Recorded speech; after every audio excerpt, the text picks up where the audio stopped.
BEd qualification is not a higher qualification than DElEd, यानी कि BEd qualification DElEd से बड़ी क्वालिफिकेशन नहीं है, ये टिप्पणी किया है माननीय जोधपुर हाईकोर्ट ने। अभी तक ये माना जाता था कि बैचलर ऑफ एजुकेशन जिसे बीएड कहा जाता है वो एक डिग्री कोर्स है, और डीएलएड जिसे डिप्लोमा इन एलिमेंट्री कोर्स कहा जाता है वो एक डीएलएड कोर्स है। इस हिसाब से डिग्री डिप्लोमा से बड़ी कोर्स मानी जाती थी। लेकिन माननीय जोधपुर हाईकोर्ट ने टिप्पणी कर दिया है कि बीएड अभ्यर्थियों को डीएलएड के समकक्ष आने के लिए 6 माह का ब्रिज कोर्स करना पड़ता है। इस वजह से बीएड को डीएलएड से बड़ी क्वालिफिकेशन नहीं माना जा सकता, and therefore can not be automatically included as eligibility criteria, और इस हिसाब से स्वतः ही इनको एलिजिबिलिटी क्राइटेरिया में शामिल नहीं किया जा सकता। बीएड अभ्यर्थियों के प्राथमिक शिक्षक भर्ती में एलिजिबिलिटी को लेकर के सुनाए गए माननीय जोधपुर हाईकोर्ट के फैसले के बाद से पूरे देश भर में इस बात पर चर्चा हो रही थी कि आखिर किस आधार पर माननीय जोधपुर हाईकोर्ट ने एनसीटी के 28 जून 2018 के गजट को असंवैधानिक करार दिया था। अब कोर्ट ऑर्डर कॉपी आ चुका है। किन पॉइंट्स के आधार पर माननीय कोर्ट ने यह फैसला दिया था, और क्या इसका प्रभाव राजस्थान में ही पड़ेगा या फिर पूरे देश भर में पड़ेगा, क्योंकि एनसीटी के 28 जून 2018 के नोटिफिकेशन के आधार पर ही पूरे देश भर में बीएड अभ्यर्थियों को प्राथमिक शिक्षक भर्ती में एलिजिबल माना जाता था। अब माननीय कोर्ट ने उस नोटिफिकेशन को ही इलीगल माना है और कुछ महत्वपूर्ण पॉइंट्स बताए हैं, जिसके बाद से अब पूरे देश भर के मतलब सभी राज्यों के बीएड अभ्यर्थी जो हैं इस मामले से प्रभावित हो सकते हैं, क्योंकि कई राज्यों में अभी भी कोर्ट में मामला चल रहा है। साथ ही बात करें हिमाचल प्रदेश में, आप लोगों ने देखा होगा कि वहाँ की राज्य सरकार बीएड के खिलाफ अब सुप्रीम कोर्ट में जाने वाली है। इसके अलावा उत्तर प्रदेश में भी प्रायोरिटी को लेकर के केस चल रहा है, और लखनऊ खंडपीठ में एक और याचिका दायर होने वाली है। तो कुल मिलाकर के ये है कि माननीय जोधपुर हाईकोर्ट का ये फैसला बहुत ही ज़्यादा महत्वपूर्ण है, और आपको जानना बेहद जरूरी है कि किन पॉइंट्स को आधार बना करके बीएड अभ्यर्थियों को प्राथमिक शिक्षक भर्ती से बाहर किया गया, ताकि अन्य राज्यों में इसका किस प्रकार से असर दिखेगा आप इस चीज़ को समझ पाएँ। अगर आप बीएड हैं, बीएसटीसी हैं, जेबीटी हैं, डीएलएड हैं या फिर बीटीसी हैं, सभी के लिए ये वीडियो देखना बेहद महत्वपूर्ण है, क्योंकि आपका भविष्य अब माननीय कोर्ट के इस फैसले के आधार पर ही तय होने वाला है। नमस्कार दोस्तों, मेरा नाम है नीरज और आप देख रहे हैं करियर बिट यूट्यूब चैनल। अगर आप इस चैनल पर पहली बार विजिट कर रहे हैं तो इसको सब्सक्राइब करते हुए बेल आइकन को प्रेस करना ना भूलें। अभी आप अपनी स्क्रीन पर कोर्ट ऑर्डर कॉपी देख पा रहे हो, जो कि 166 पेज का है। इसके पेज नंबर 165 से मेन कोर्ट डिसीजन शुरू होता है। चलिए 165 नंबर पेज पे चलते हैं। 50 नंबर पॉइंट देख पा रहे होंगे, we summarise our conclusions as दस, मतलब माननीय कोर्ट कह रही है कि हम अपने पूरे कॉन्क्लूजन्स यानी निष्कर्ष को इस प्रकार से समराइज कर रहे हैं। पहला पॉइंट उनके द्वारा ये बताया गया, the impugned notification dated 28 June 2018 is unlawful. ये लाइन बहुत ही महत्वपूर्ण है। अनलॉफुल मतलब कि ये गैर कानूनी करार दिया है माननीय कोर्ट ने इस एनसीटी के 28 जून 2018 के गजट को। अब उसके लिए क्या पॉइंट बताया है ये ज़्यादा महत्वपूर्ण है। आप स्क्रीन पर देखिए, इसमें पहला पॉइंट ये बताया गया, it is under the direction of the central government which power the central government under subsection 1 of section 23rd of RT Act did not have।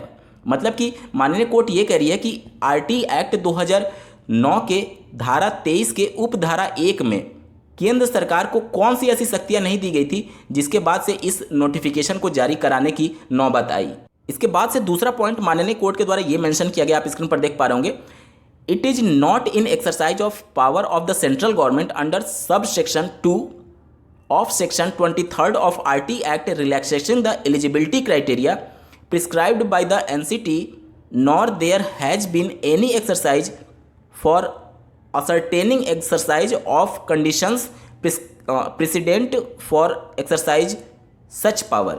माननीय कोर्ट ये कह रही है कि RT Act 2009 के धारा 23 के उपधारा 2 में केंद्र सरकार के पास ये अधिकार है कि अगर एनसीटी किसी मिनिमम एलिजिबिलिटी क्राइटेरिया के आधार पर सहायक अध्यापक की भर्ती कर रही है और वहाँ पर मिनिमम एलिजिबिलिटी क्राइटेरिया के लिए अवेलेबल कैंडिडेट नहीं है, तो जो क्राइटेरिया है उसमें रिलैक्सेशन केंद्र सरकार कर सकती है। लेकिन साथ ही माननीय कोर्ट ये भी टिप्पणी जरूर कर रही है, आप सेकंड लास्ट लाइन देख सकते हैं, nor there has been any exercise for ascertaining existence of the conditions precedent of exercising such power. मतलब कि ये नियम लागू करने के लिए केंद्र सरकार को सबसे पहले वहाँ की जो वर्तमान स्थिति होगी, एग्जिस्टेंस ऑफ द कंडीशंस, मतलब कि वहाँ की जो वर्तमान स्थिति है कि वहाँ पर कैंडिडेट की कमी है भी अथवा नहीं, तब ये रिलैक्सेशन कर सकती है। अपने हिसाब से पूरे देश भर में इस पूरे फैसले को नहीं थोपा जा सकता। इसका सीधा सा मतलब ये हुआ।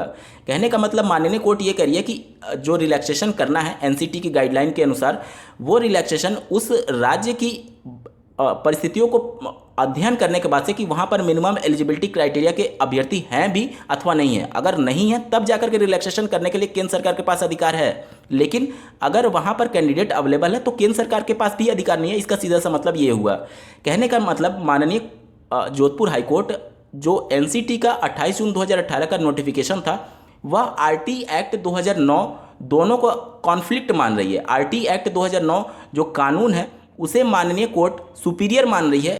अब जैसा कि आपको ज्ञात होगा कि शिक्षा समवर्ती सूची में है और जो भी विषय समवर्ती सूची में शामिल होते हैं, अगर केंद्र सरकार और राज्य सरकार का कोई डिसीजन कॉन्फ्लिक्ट करता है तो फिर केंद्र सरकार का ही डिसीजन अंतिम माना जाता है। लेकिन यहाँ पर जो एक्ट है यानी जो कानून है जो पहले से एग्जिस्टेंस में है, उसका भी केंद्र सरकार ने पालन नहीं किया, क्योंकि केंद्र सरकार ने एक नोटिफिकेशन एनसीटी के माध्यम से जारी करवाया कि पूरे देश भर में इसे लागू किया जाए, जबकि आरटी एक्ट 2009 के धारा 23 के पॉइंट नंबर 2 में क्लियरली मेंशन है कि ये अध्ययन का विषय होगा कि किस राज्य में मिनिमम एलिजिबिलिटी क्राइटेरिया के अभ्यर्थी हैं अथवा नहीं है। चलिए मैं आरटी एक्ट 2009 का वो पॉइंट आपको दिखा देता हूँ ताकि चीज़ें आपको और ज़्यादा क्लियर हो। 23 के दूसरा उपधारा को पढ़िए, जहाँ किसी राज्य में अध्यापक शिक्षा के पाठ्यक्रम या उसे प्रशिक्षण प्रदान करने वाली पर्याप्त संस्थाएं नहीं हैं या उपधारा 1 के अधीन अधिकथित न्यूनतम अर्हता रखने वाले शिक्षक पर्याप्त संख्या में नहीं है,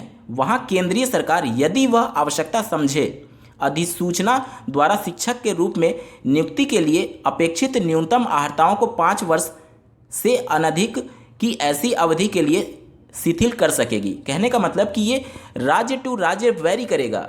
सभी राज्य की परिस्थितियां अलग नहीं है। हो सकता है किसी राज्य में डीएलएड अभ्यर्थियों की संख्या पर्याप्त हो सकता है कहीं पर डीएलएड कोर्स ही ना चलता हो, तो वहाँ के लिए ये नियम बताया गया है कि चूंकि देश भर में एक राज्य तो है नहीं कि एक कानून होगा, सभी राज्य की परिस्थितियां अलग अलग हैं सभी कोर्सेज को लेकर के। इस वजह से धारा 23 के उपधारा 2 में क्लियरली मेंशन है कि केंद्र सरकार के पास अधिकार तो है कि वो नियम में बदलाव कर सकती है लेकिन उसे राज्य सरकार का अध्ययन करना होगा। आप कोई एक डिसीजन दे करके पूरे देश भर के सभी राज्यों पर उसे थोप नहीं सकते। आरटी एक्ट 2009 ये कह रही है, excepting the candidate with BEd degree as eligible for the appointment and thereafter subjecting him to complete the bridge course within 2 years of appointment is in the nature of relaxing the existing eligibility criteria, which the central government could have done only within the subsection of 2 of section 23rd and subject to exercise the circumstances necessary for exercise of such power.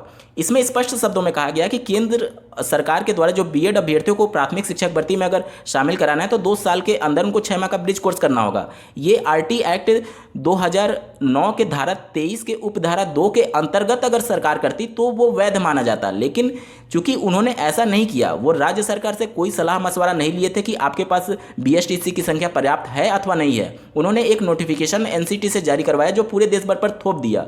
इसी वजह से सभी राज्यों में ये conflict चल रहा है कि राज्यों से आपने सलाह नहीं लिया। माननीय जोधपुर हाईकोर्ट ने भी ये महत्वपूर्ण टिप्पणी की थी कि एनसीटी ने जो भी इस नोटिफिकेशन को जारी किया तो किसी भी राज्य से सलाह नहीं लिया, सिर्फ एमएचआरडी मिनिस्ट्री के आदेश पर यह नोटिफिकेशन पूरे देश भर में एक तरीके से जारी करके थोप दिया। आप आगे पढ़ सकते हैं कि अगर केंद्र सरकार चाहे तो धारा 23 के उपधारा 2 के अंतर्गत इस नियम को लागू कर सकती है। इसके लिए उसे राज्य सरकार से सलाह मशवरा करना पड़ेगा, जो कि केंद्र सरकार चाहती नहीं है और वो पूरी तरीके से थोपना चाहती है इस पूरे फैसले को पूरे देश भर में। आगे पढ़िए, चौथा पॉइंट क्या लिखा गया, the state government could not have ignored the notification of NCT dated 28 जून 2018। मतलब कि कोई भी राज्य सरकार 28 जून 2018 के नोटिफिकेशन एनसीटी के नोटिफिकेशन को इग्नोर नहीं कर सकती थी। While issuing advertisement of REET, मतलब कि रीट का नोटिफिकेशन जारी करते समय। हाउएवर, जबकि when we have declared that this notification is illegal, जबकि जब हमने इस नोटिफिकेशन को इलीगल करार दे दिया है and are in the process of setting aside, और इसे अलग कर दिया है, मतलब एक किनारे कर दिया है, the issue become one of academic value. उसके बाद से ये पूरा मामला एकेडमिक वैल्यू का बन जाता है। मतलब कि इन सभी मामलों को आधार बनाते हुए माननीय कोर्ट ने उस एनसीटी के नोटिफिकेशन को रद्द किया है। पूरा अगर फैसले को मैं समराइज करूं तो आरटी एक्ट 2009 को माननीय कोर्ट ने आधार बनाते हुए उस कानून को सुपीरियर मानते हुए एनसीटी के गजट को रद्द कर दिया है और इसका पूरा प्रभाव अब सभी राज्यों में देखने को मिलेगा, क्योंकि आरटी एक्ट के धारा 23 के उपधारा 2 को माननीय कोर्ट ने जिस प्रकार से जस्टिफाई किया है या फिर जिस प्रकार से व्याख्या किया है, उसके बाद से ये पूरा मामला एक तरीके से उलझ चुका है। और अब ये मामला जैसा कि आपको ज्ञात होगा, राजस्थान के अभ्यर्थी इसको सुप्रीम कोर्ट में चैलेंज करने वाले हैं। इसके अलावा माननीय शिमला हाईकोर्ट के फैसले के बाद से जो हिमाचल प्रदेश सरकार है वो भी इस मामले को सुप्रीम कोर्ट में ले जा रही है। तो निश्चित तौर पर जो आरटी एक्ट का धारा 23 का पॉइंट नंबर 2 है उसको फिर से माननीय सुप्रीम कोर्ट में व्याख्या करने की कोशिश की जाएगी। हालांकि माननीय सुप्रीम कोर्ट इस बात पर भी विचार जरूर करेगा कि उनके द्वारा ही एक फैसला दिया गया था कि अगर किसी राज्य में किसी माननीय हाईकोर्ट के डबल बेंच के द्वारा कोई फैसला दिया जाता है तो वो पूरी तरीके से मान्य होता है, वो एक तरीके से कानून को रद्द करने का अधिकार भी माननीय डबल बेंच रखती है। तो ये पूरा व्याख्या हो गया माननीय जोधपुर हाईकोर्ट के फैसले का। आपको ये वीडियो कैसा लगा कमेंट करके जरूर बताइएगा और ऐसे ही महत्वपूर्ण अपडेट के लिए इस चैनल को सब्सक्राइब करना ना भूलें। इस वीडियो को देखने के लिए आपका बहुत बहुत धन्यवाद। भगवान करे आपका दिन शुभ हो।